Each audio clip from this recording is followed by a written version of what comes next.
The taxi lurches to a halt in bumper-to-bumper traffic on EDSA, and through the cracked window, you witness something extraordinary. On one side, towering glass skyscrapers of Makati pierce the smoggy sky like monuments to modern ambition. On the other, corrugated metal shacks cling desperately to concrete embankments, children playing soccer in spaces barely wider than your bedroom back home. Welcome to Manila, where luxury condos and slums exist within throwing distance of each other, where you can eat a full meal for $2 or blow $300 on a single cocktail, depending on which side of the street you choose. This is a city that breaks every rule about urban planning, yet somehow works in its own beautiful, maddening way. 13 million people call Metro Manila home, making it one of the world's most densely populated urban areas.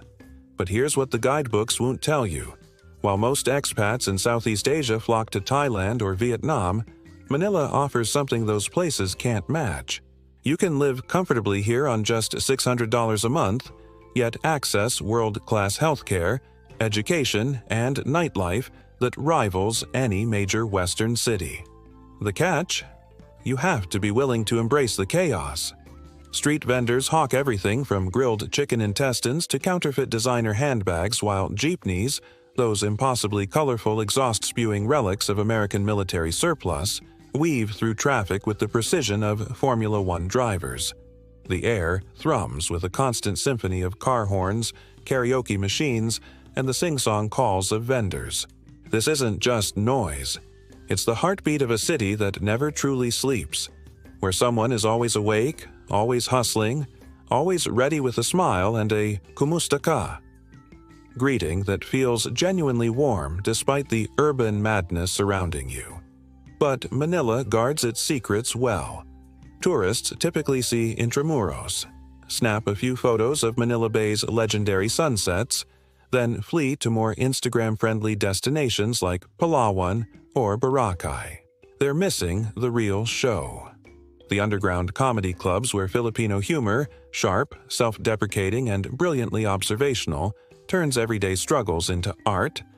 The rooftop bars in Bonifacio Global City, where you can sip craft cocktails while watching lightning illuminate the sprawling metropolis below. The 24-hour karaoke joints where construction workers and bank executives belt out power ballads side by side, united by their shared love of off-key Whitney Houston covers. Comment Manila if you're ready to see this city through local eyes, because what you're about to experience will shatter every preconception you have about the Philippines' capital. This isn't another sanitized travel guide promising paradise. This is the raw, unfiltered truth about one of Asia's most misunderstood megacities. The story of how Manila became this beautiful disaster begins 5 centuries ago, when the Pasig River snaked lazily through marshlands and small fishing villages.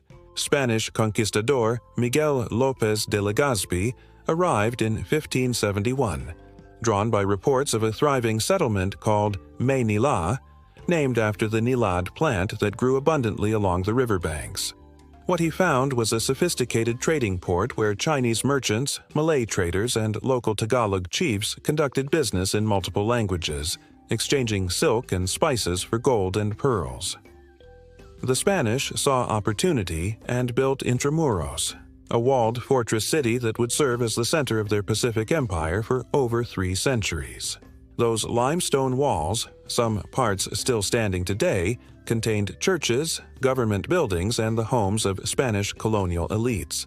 But the real Manila was always outside the walls, in the areas called extramuros, where Filipino, Chinese, and Mestizo communities created the cultural fusion that still defines the city today. American colonization from 1898 to 1946 brought new infrastructure, wide boulevards, neoclassical buildings, and the beginnings of modern utilities. The Americans established English as an educational language, creating the foundation for Manila's current advantage as Southeast Asia's most English-proficient major city. But World War II nearly destroyed everything. The Battle of Manila in 1945 left the city second only to Warsaw in terms of wartime destruction. Entire neighborhoods were reduced to rubble, forcing rapid reconstruction that prioritized function over form. This historical layering explains Manila's geographical schizophrenia. The city proper, what locals call Old Manila, encompasses just 42.88 square kilometers, making it one of the world's most densely packed urban areas with over 46,000 people per square kilometer. But when people say Manila, they usually mean Metro Manila, a sprawling collection of 16 cities and one municipality that stretches across 619 square kilometers. The Pasig River still cuts through the heart of it all, though decades of industrial pollution have transformed this once pristine waterway into an ecological cautionary tale. Still, recent cleanup efforts have brought back some marine life, and the river remains Manila's main geographical reference point. Everything is described in relation to it. South of the river means the business districts of Makati and BGC, while north of the river encompasses the grittier, more authentic neighborhoods of Tondo, Sampaloc, and Quiapo. Each district feels like a separate city. Makati pulses with corporate energy, its mirror glass towers housing multinational corporations and five-star hotels. Bonifacio Global City, BGC, represents Manila's vision of itself as a modern Asian hub: planned streets, sustainable architecture, and tree-lined sidewalks that would look at home in Singapore. Meanwhile, Quiapo maintains its role as Old Manila's commercial heart, where you can buy everything from religious artifacts to bootleg DVDs in a maze of narrow streets that haven't changed much since the 1960s. The geography of inequality becomes stark when you understand these divisions. A luxury condo in BGC might cost $3 million, while informal settlers in nearby Taguig build homes from scavenged materials on unused lots. Yet these communities exist symbiotically. The maids, security guards, and drivers who keep Manila's wealthy neighborhoods functioning often commute from these same informal settlements. Manila's relationship with water shapes daily life in ways visitors rarely notice. The city sits on a floodplain, and during monsoon season from June to October, entire neighborhoods can find themselves underwater within hours. Locals have adapted with characteristic ingenuity. Elevated walkways appear overnight, makeshift bridges span flooded streets, and jeepney drivers become expert navigators of temporary lakes. Rather than flee the floods, many Filipinos treat them as communal events. Children splash in the murky water while adults share stories and food with neighbors whose homes are also inundated. The monsoon cycle also creates Manila's two distinct personalities. Dry season Manila, November to May, is hot, dusty, and frenetic. Temperature regularly hits 38 degrees Celsius, and the air shimmers with heat and exhaust fumes. Wet season Manila becomes lush and green. Temperatures drop to a more comfortable 28 to 32 degrees, and the city's numerous parks and tree-lined streets reveal their tropical beauty. Both versions have their charm, though locals will tell you that only tourists and the truly desperate venture outside during the peak heat of April and May. This is where Manila's culture truly shines, in the daily rhythms that have evolved to make life bearable, even enjoyable, in what could be an overwhelming urban environment. Walk through any residential neighborhood at 5 a.m., and you'll witness a morning ritual unchanged for generations.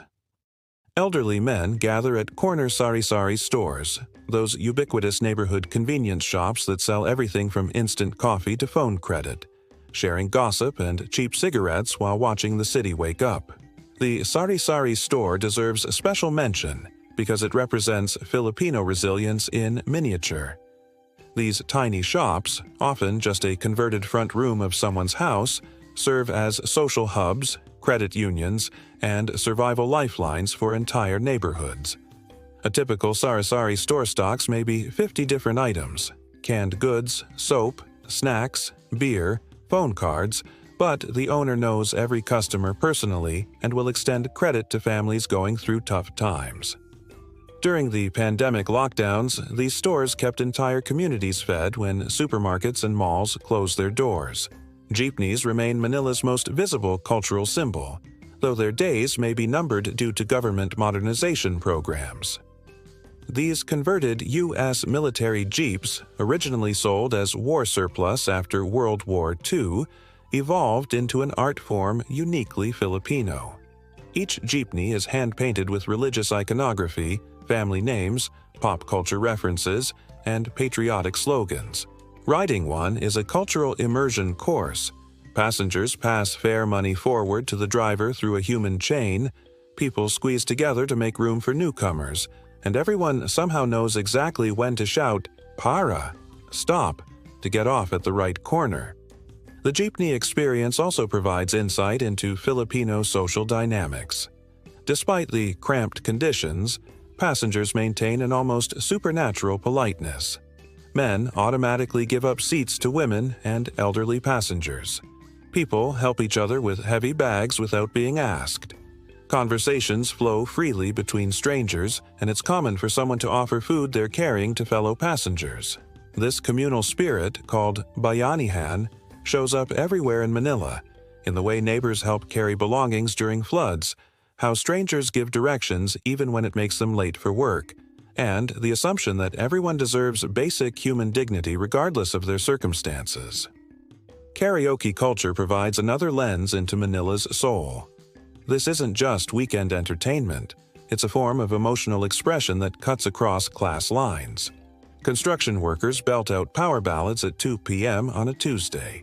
Bank executives host client meetings at KTV bars where business negotiations pause for duets of "You, My Way." Street children earn tips by singing outside restaurants with voices that would make American Idol judges weep. The song choices reveal national character. Filipinos gravitate toward emotionally intense ballads that allow for dramatic vocal runs and heartfelt expression. Don't be surprised if your taxi driver suddenly starts singing along to the radio with genuine passion. Music is therapy here, not just background noise. The contrast between different social strata becomes most visible in housing arrangements. Middle-class subdivisions feature American-style ranch homes with manicured lawns, security guards, and SUVs parked in driveways. These gated communities often have names like Green Meadows or Valley Golf, reflecting aspirational American suburban dreams. Inside these enclaves, life resembles suburban Florida more than tropical Southeast Asia. Families barbecue on weekends, kids ride bikes on quiet streets, and the biggest concerns are property values and school district quality. Step outside these bubbles, and you enter a different Manila entirely. Informal settlements stretch for kilometers along railway tracks, riverbanks, and any available space. Yet these communities aren't simply desperate slums. They're complex societies with their own governance structures, economic systems, and cultural traditions. Children attend makeshift schools in corrugated metal classrooms. Entrepreneurs run successful businesses from tiny stalls. Families invest whatever money they can save in education, viewing it as the only reliable path to upward mobility. The food scene reflects these same stark contrasts while offering some of Manila's most authentic experiences. High-end restaurants in Makati serve modern Filipino cuisine that costs more than most locals earn in a week. Dishes like foie gras, adobo, or wagyu beef sisig that reimagine traditional recipes with luxury ingredients. Food critics celebrate these establishments for putting Filipino cuisine on the international culinary map. And they're not wrong. The creativity and technical skill on display rival anything you'll find in New York or London. But the real culinary action happens at street level. Food vendors appear on corners throughout the day, each specializing in particular dishes that reflect regional Filipino traditions. The balut vendor walks residential neighborhoods at dusk, his sing-song call of "balut, balut," echoing between apartment buildings. Balut, a duck embryo boiled and eaten from the shell, represents the ultimate test of culinary courage for visitors, though locals treat it as comfort food, often paired with beer and rock salt.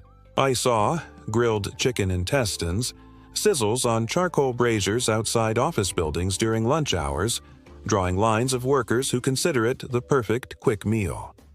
The intestines are cleaned thoroughly, then grilled until crispy outside and tender inside, served with vinegar-based dipping sauces that vary by vendor. What might seem unappetizing to Western palates represents both economic necessity and culinary creativity. Filipinos waste nothing, and they've developed techniques to make every part of an animal delicious. Carinderias, small, family-run eateries, serve as Manila's true democratic dining spaces. A typical carinderia displays pre-cooked dishes in metal trays, adobo, meat braised in vinegar and soy sauce, sinigang, sour soup, kare-kare, oxtail stew with peanut sauce, and dozens of other regional specialties. Customers point to what looks good, and the server piles it onto rice for maybe $2 total. The food quality ranges from transcendent to questionable, but the experience is always authentic. You're eating the same dishes Filipino families prepare at home, made by people who learned the recipes from their mothers and grandmothers. The coffee culture represents Manila's growing sophistication while maintaining Filipino characteristics. American colonial influence made instant coffee ubiquitous. Nescafe. 3-in-1 sachets remain the most common way Filipinos consume coffee, mixed with sugar and creamer into a sweet, energizing drink that fuels the workday. But third-wave coffee shops have exploded across Makati, BGC, and even working-class neighborhoods, serving single-origin beans from Cordillera Mountains and Mindanao Highlands. These new coffee shops reflect Manila's emerging middle class. Young professionals who studied abroad, overseas Filipino workers who returned with international tastes, and entrepreneurs building businesses that didn't exist a generation ago. A flat white at a trendy BGC cafe costs the same as a full meal at a carinderia. But these spaces serve as offices for freelancers, meeting spots for dates and neutral ground where different social classes interact over shared appreciation for quality coffee. Manila's bar scene offers similar contrasts between tradition and innovation. San Miguel beer remains the national standard, a crisp, light lager that pairs perfectly with spicy Filipino food and hot tropical weather. You'll find it everywhere. Construction workers drink it warm from bottles at corner stores, businessmen order it by the case for office parties, and even upscale restaurants serve it alongside craft cocktails because locals demand it. Craft breweries have started producing Filipino-influenced beers using local ingredients like calamansi, ube, purple yam, and coconut. These breweries typically occupy converted warehouses in areas like Capitolio and Poblacion, drawing crowds of young professionals eager to support local businesses while drinking world-class beer. The owners often studied brewing abroad, in Germany, Belgium, or the US, then returned to create something uniquely Filipino. But alcohol serves a deeper social function in Manila than simple recreation. Drinking sessions called inuman represent ritualized bonding experiences where men, and increasingly women, share problems, celebrate successes, and maintain social connections. A proper inuman involves multiple rounds of toasts, shared food, and increasingly personal conversations as the night progresses. Refusing to drink when invited is considered antisocial. Though non-drinkers can participate by accepting juice or soda, the important thing is participating in the communal experience. The dating scene in Manila requires understanding these same social dynamics, because Filipino culture balances conservative Catholic traditions with increasingly liberal urban attitudes. Family remains central to Filipino identity. Most unmarried adults live with parents until marriage, and family approval carries enormous weight in relationship decisions. This creates interesting tensions for modern Manila residents who may be sexually liberal and financially independent while still seeking parental blessing for serious relationships. Online dating has revolutionized Manila's romantic landscape, particularly for educated professionals who work long hours and have limited opportunities to meet people organically. Tinder, Bumble, and Filipino-specific apps like Filipina Dating connect people across the city's vast geography and social divisions. These platforms allow relationships to develop that wouldn't have been possible in traditional Filipino society. Office workers dating artists, overseas Filipino workers connecting with locals, and international relationships forming between Filipinos and foreign expats. Yet traditional gender roles persist even in liberal circles. Filipino women, regardless of their professional success, often feel pressure to maintain domestic skills and prioritize family needs. Men face expectations to be providers and protectors, even when their female partners earn equal or higher salaries. These tensions play out in Manila's dating scene, where couples navigate between modern relationship equality and deeply ingrained cultural expectations. The expat dating experience adds another layer of complexity. Western men often arrive with fantasies about submissive, traditional Filipino women, only to encounter confident, educated professionals who have no interest in being rescued or supported. Meanwhile, successful Filipino women sometimes prefer foreign partners because they perceive them as more egalitarian and less likely to expect traditional gender roles. These cross-cultural relationships work best when both parties approach them with genuine respect and realistic expectations rather than stereotypes and fantasies. Manila's social mixing happens in specific venues where different communities intersect. Poblacion in Makati has emerged as the city's premier nightlife district, featuring dozens of bars, restaurants, and clubs within walking distance of each other. On weekend nights, the narrow streets fill with everyone from investment bankers to art students, creating a democratic party atmosphere where social barriers temporarily dissolve. The neighborhood's transformation illustrates Manila's rapid gentrification. 5 years ago, Poblacion was a quiet residential area known mainly for cheap massage parlors and dive bars. Rising property values and an influx of young professionals created demand for hipper venues, and entrepreneurs responded with rooftop bars, craft cocktail lounges, and restaurants serving modern Filipino fusion cuisine. The change brought economic opportunities for longtime residents while pricing out some of the community's original character. BGC offers a more sanitized but equally vibrant nightlife scene centered around High Street and the Fort Strip. These outdoor shopping and dining complexes feature chain restaurants, international brands, and bars that would fit comfortably in Singapore or Hong Kong. The crowd skews younger and more affluent. Overseas Filipino workers spending remittance money, expatriate families, and Filipino professionals who work for multinational companies. The contrast between Poblacion's gritty authenticity and BGC's polished sophistication reflects broader debates about Manila's development. Longtime residents worry about losing the city's unique character to international homogenization, while newcomers appreciate cleaner streets, better infrastructure, and more diverse dining options. Both perspectives have merit, and successful nightlife venues find ways to honor Filipino culture while meeting international standards for service and quality. Electronic music has found an enthusiastic audience in Manila, with clubs like Valkyrie, Xylo, and The Palace regularly hosting international DJs and drawing crowds that party until sunrise. These venues charge cover fees that would be expensive even by American standards, but they attract wealthy Filipinos and expats willing to pay premium prices for world-class sound systems and internationally renowned performers. Underground scenes provide alternatives for music lovers who can't afford premium clubs or prefer more intimate venues. Warehouse parties in Quezon City and Makati feature local DJs spinning everything from techno to drum and bass for crowds of art students, musicians, and creative professionals.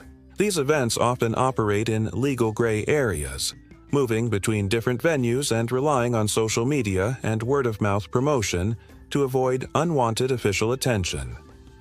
Live music venues showcase the remarkable musical talent that seems endemic to Filipino culture.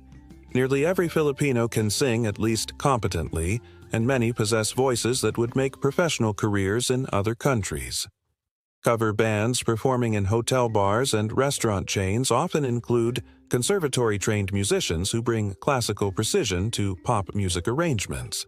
Original Filipino bands perform regularly at venues like 12 Monkeys Music Hall and Pub and Sagiho Cafe Plus Bar, developing sounds that blend Western rock and pop influences with Filipino folk traditions and contemporary urban experiences. Comedy has become increasingly popular as Manila's middle class grows and seeks entertainment that reflects their experiences. Stand-up comedy shows now happen multiple nights per week at venues throughout the city, featuring comedians who tackle everything from political corruption to dating disasters with the sharp wit characteristic of Filipino humor.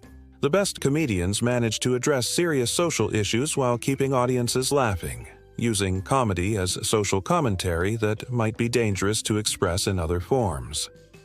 The Christmas season transforms Manila into something approaching magical, despite the traffic jams and commercial chaos.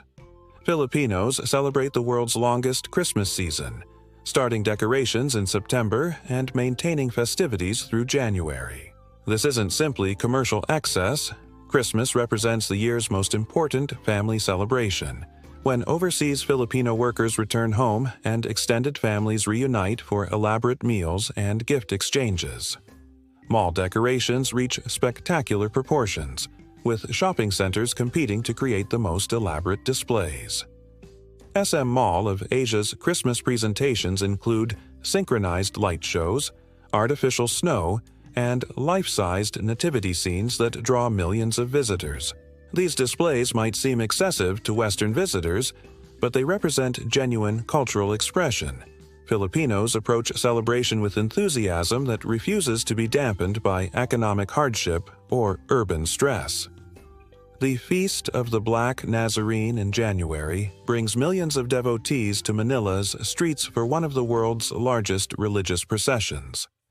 Participants walk barefoot for hours, carrying towels they hope to touch to the statue of Jesus Christ carrying the cross. The fervor is genuinely moving, even for non-religious observers. Sweaty, exhausted men weep openly while reaching toward the statue, and the crowd's collective energy creates something approaching religious ecstasy. Sisinulog, Manila, the city's version of Cebu's famous festival, fills streets with colorful costumes and dancing that honors both Catholic and pre-Christian traditions. Participants spend months preparing elaborate outfits and choreographed performances that tell stories from Filipino history and mythology. The festival provides a rare opportunity to see indigenous Filipino culture that predates Spanish colonization, preserved through centuries of foreign rule and adapted to contemporary urban life. These celebrations matter because they provide emotional release and cultural continuity that makes Manila's daily stresses bearable. The same people who spend hours commuting in traffic jams and working in air-conditioned offices completely transform during festivals, expressing joy and spirituality that connects them to their ancestors and their community. Living on $600 monthly in Manila requires strategic thinking and local knowledge, but it's entirely possible for those willing to adapt their lifestyle expectations. The key is understanding that this budget puts you somewhere between working-class Filipino families and middle-class professionals, comfortable enough to enjoy the city's pleasures while requiring careful money management to avoid financial stress. Rent represents the largest expense, and location determines everything else about your Manila experience. A studio apartment in BGC or Makati costs 25,000 to 40,000 pesos monthly, roughly 450 to 720, which exceeds the entire budget, but venture into neighborhoods like Malate, Ermita, or parts of Quezon City, and decent one-bedroom apartments rent for 12,000 to 18,000 pesos, $215 to $325 or monthly. These areas offer authentic Manila experiences while maintaining reasonable safety and access to public transportation. Shared housing reduces costs further while providing social connections crucial for expat mental health. Many foreigners rent rooms in houses shared with other expatriates or Filipino professionals, paying 8,000 to 12,000 pesos monthly for private rooms with shared common areas. These arrangements often include utilities and sometimes meals, while providing built-in social networks and local knowledge from housemates who understand Manila's rhythms. Utilities add another 3,000 to 5,000 pesos monthly, depending on air conditioning usage. Manila's tropical heat makes air conditioning feel essential, but the electricity costs can shock newcomers accustomed to cheaper power in other countries. Smart residents use fans during mild weather, run air conditioning only at night, and learn to adapt their schedules to avoid the hottest parts of the day.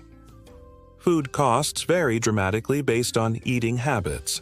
Cooking at home and shopping at local markets keeps food expenses under 8,000 pesos monthly, while eating exclusively at restaurants can easily double or triple that amount.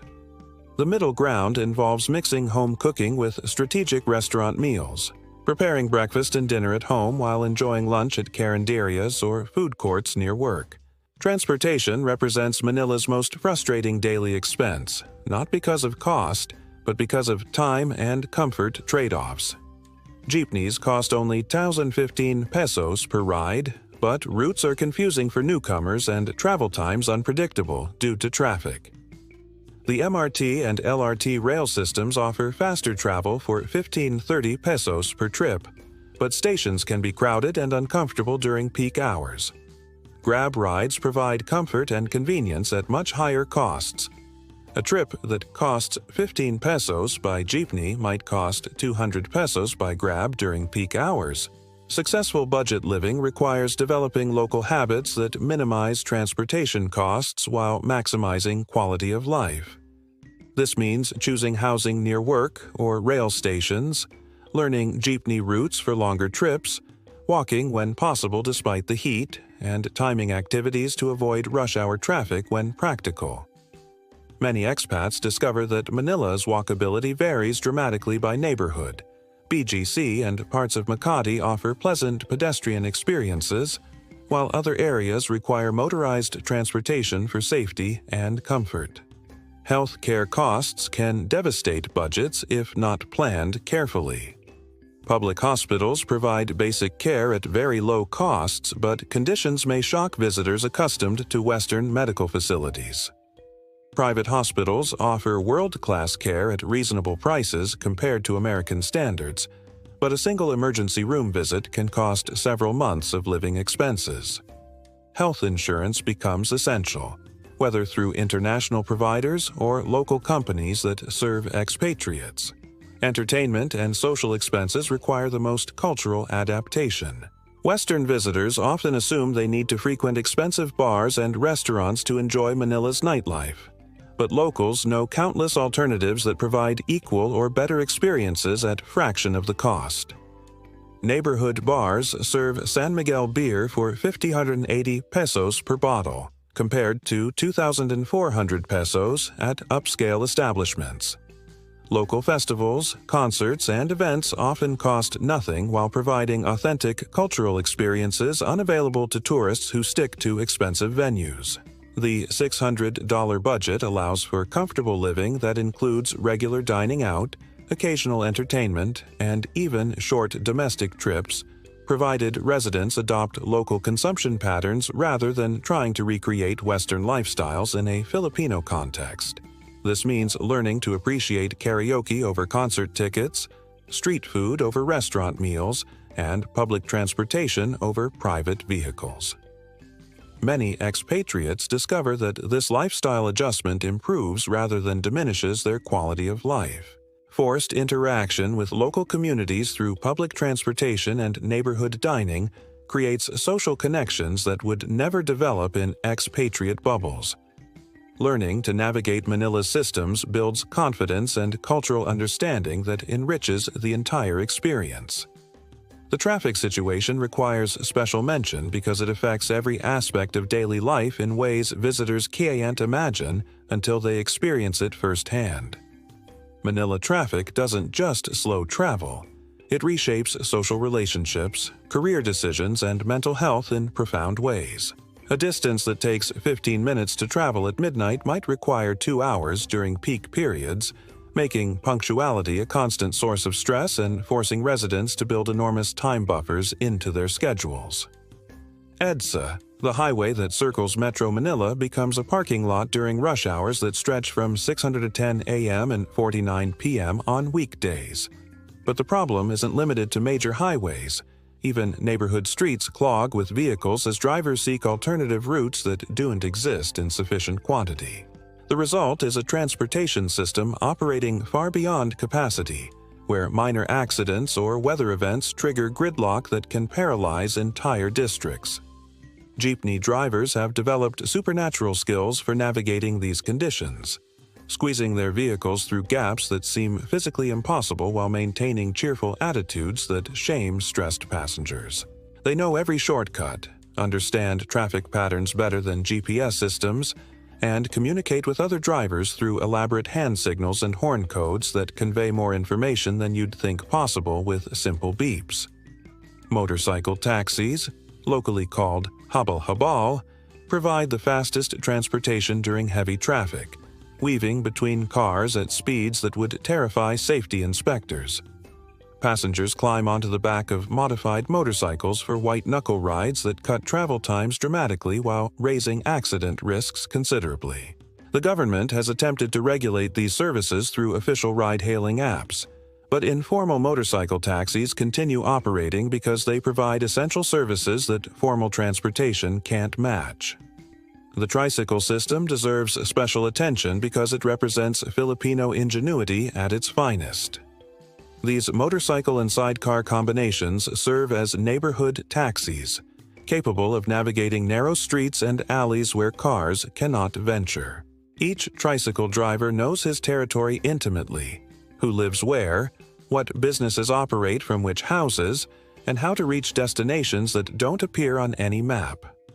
Riding a tricycle provides anthropological education in Filipino community life, as drivers often stop to chat with neighbors, deliver messages, and perform small favors that maintain social networks. Walking requires careful strategy because Manila wasn't designed with pedestrians in mind. Sidewalks disappear without warning, forcing walkers into streets filled with vehicles whose drivers may not expect foot traffic. Covered walkways connect some major destinations, providing air-conditioned relief while protecting pedestrians from sun, rain, and vehicle exhaust. But these facilities exist primarily in business districts. Residential areas often lack basic pedestrian infrastructure. The rainy season adds another layer of complexity to transportation planning.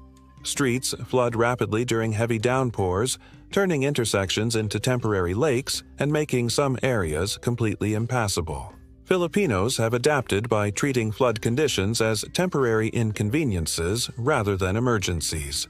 Vendors appear with plastic bags to protect shoes, and electronics improvised bridges, span flooded streets, and children. Treat the murky water as free swimming pools despite obvious health risks. Public transportation during floods becomes an adventure sport. Jeepneys equipped with snorkels push through water that reaches their wheel wells, while passengers lift their feet and hope for the best.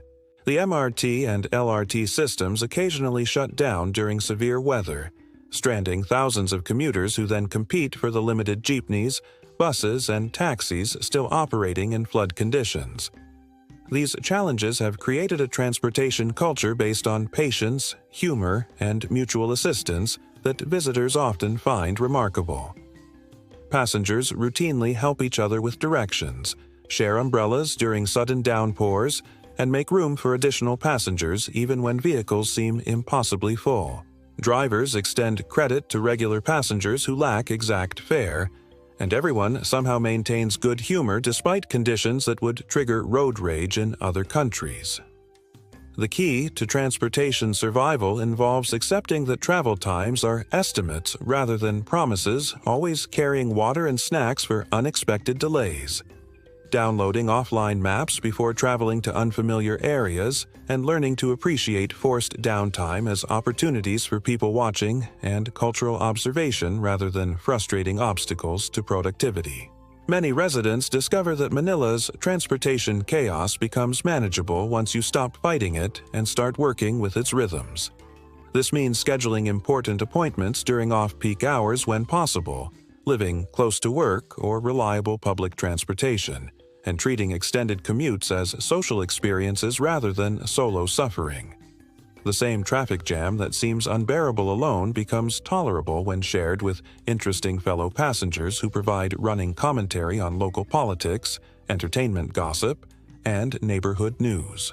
The city's formal attractions provide necessary balance to the urban intensity, though many visitors make the mistake of treating them as quick photo opportunities rather than spaces for deeper exploration.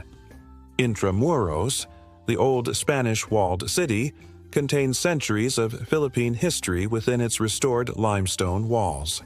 Fort Santiago houses the dungeon where national hero José Rizal spent his final days before execution, while San Agustin Church displays religious art that survived multiple wars and natural disasters.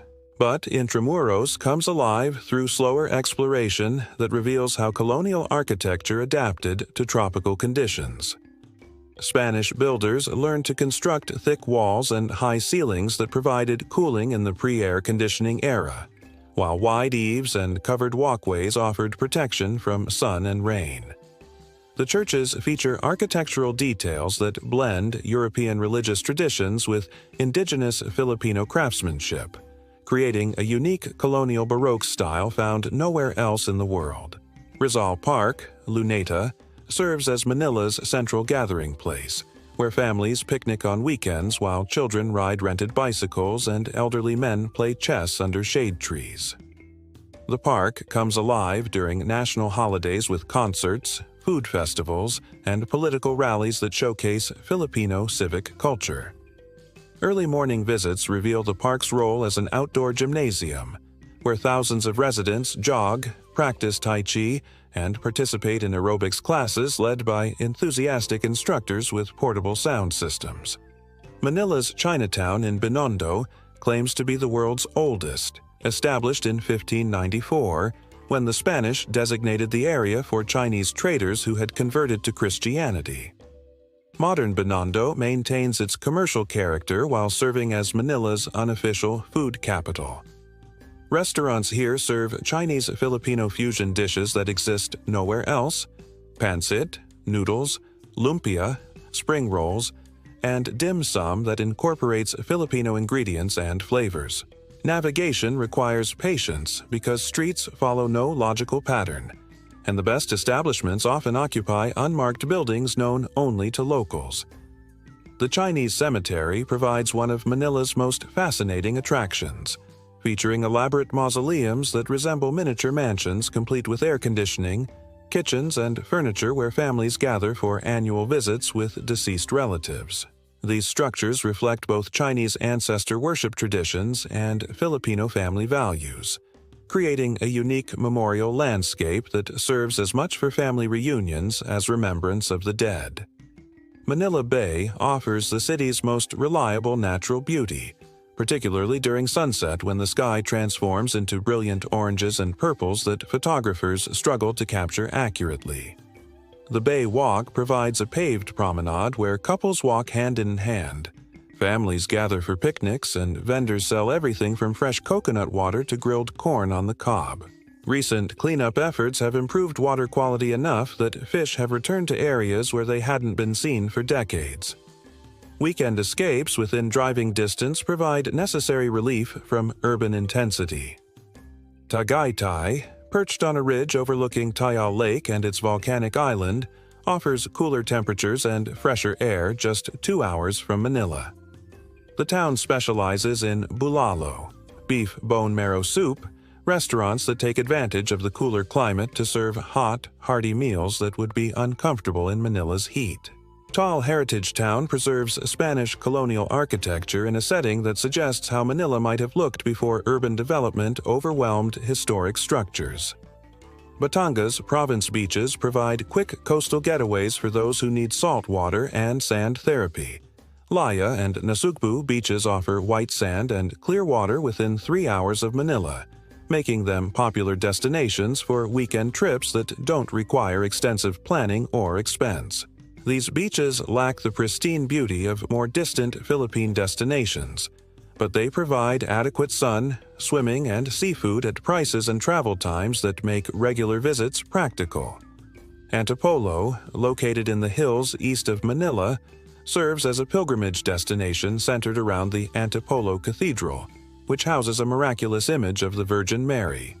But the town also offers hiking trails, fresh mountain air, and restaurants specializing in kasui, cashew, products and other highland specialties.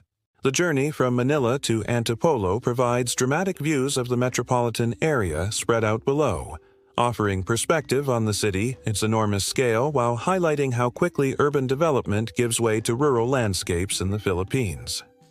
Safety concerns require realistic assessment rather than paranoid avoidance, because Manila's reputation for danger often exceeds the actual risks faced by sensible residents and visitors.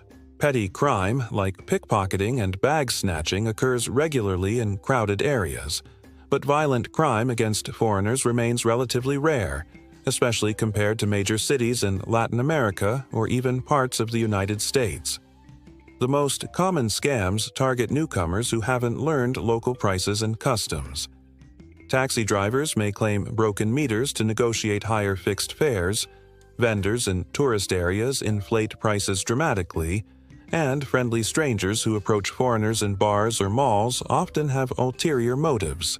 But these problems diminish rapidly as residents learn to recognize warning signs and adopt local defensive habits. Kidnapping and serious violent crime do occur in Manila, but they typically involve wealthy Filipino families, business disputes, or foreigners engaged in illegal activities. Standard precautions, avoiding ostentatious displays of wealth, staying alert in unfamiliar areas, and maintaining awareness of surroundings, provide adequate protection for most situations. Traffic accidents pose greater statistical risks than crime for most expatriates. Manila's chaotic driving conditions, poorly maintained vehicles, and inadequate traffic enforcement create hazardous conditions that claim thousands of lives annually. Pedestrian safety requires constant vigilance because drivers often don't anticipate foot traffic, and motorcycles appear suddenly from blind spots without warning. Healthcare infrastructure varies dramatically between private and public systems. Private hospitals like Makati Medical Center and St. Luke's Medical Center provide care that meets or exceeds Western standards with English-speaking staff and modern equipment. These facilities charge substantially less than comparable American hospitals while offering services like executive health checkups and elective procedures that attract medical tourists from around the world. Public hospitals serve the majority of Manila's population at very low costs, but conditions may shock visitors accustomed to Western medical facilities.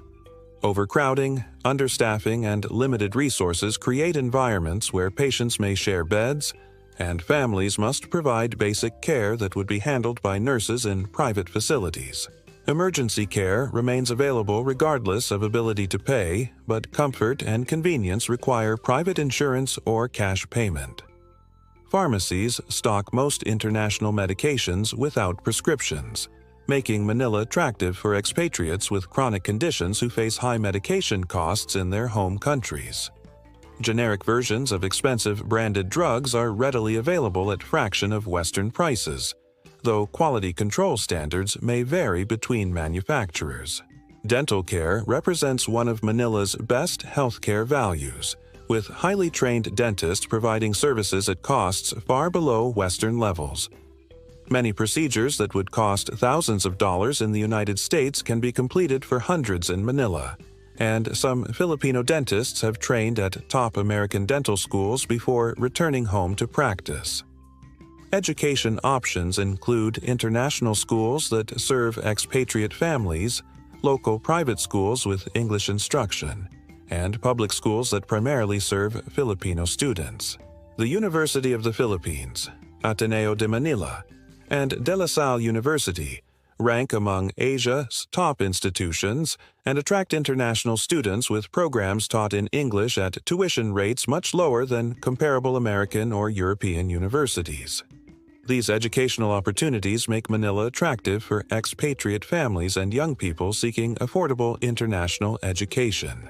The city's English proficiency eliminates language barriers that complicate life in other Southeast Asian capitals, while costs remain low enough to make extended stays financially feasible for middle-class families. Visa requirements for foreigners depend on nationality and intended length of stay, but the Philippines generally welcomes tourists and long-term residents who can support themselves financially. Most Western passport holders receive 30-day tourist visas upon arrival, which can be extended repeatedly for stays up to 3 years without leaving the country. The Special Resident Retiree's Visa, SRRV, provides permanent residency for foreigners over 50 who deposit $10,000 to $20,000 in a Philippine bank account. This program attracts retirees seeking tropical climates, affordable health care, and English-speaking environments without the bureaucratic complications that plague retirement programs in other countries. Digital nomads and remote workers can live comfortably in Manila while working for international clients, though internet infrastructure varies significantly between neighborhoods.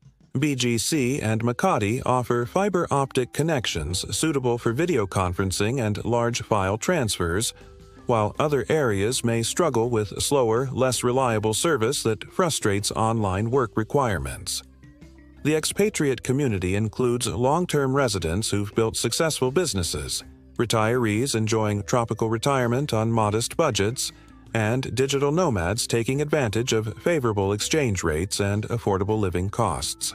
These communities provide social support networks and practical knowledge that ease the transition to Philippine life, though some expatriates never venture beyond English-speaking bubbles that limit their cultural understanding.